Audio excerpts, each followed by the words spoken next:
That's right. That's right. Every day I wake up and I thank God I'm in this country. And I feel bad for him. It's terrible what's happened in the UK.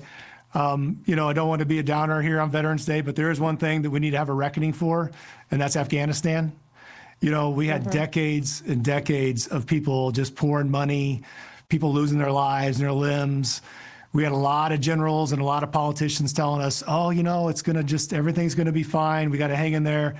The Afghans, they're going to take over. It's going to be great. It all ended in a weekend. And, I'm 55, and that was like the lowest point in my life from just being, what has happened to our country here. And there needs to be a serious reckoning about that whole experience that led up to that weekend where it all went south.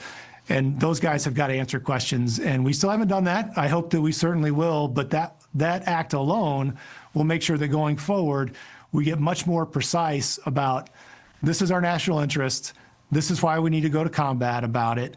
And people will know that if in the military or even politicians, that if they're making stuff up, if they're fudging numbers to make it look better than it is, and people are losing their lives and they're doing terrible things because they're out in the middle of nowhere with no mission, there will come a day of reckoning. And we still have to have that for Afghanistan.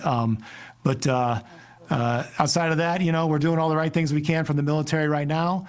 And Lord willing, it'll keep getting stronger. The country will stay on track, and we won't end up like England. It's a terrible thing to watch. We got to stay on the right path here.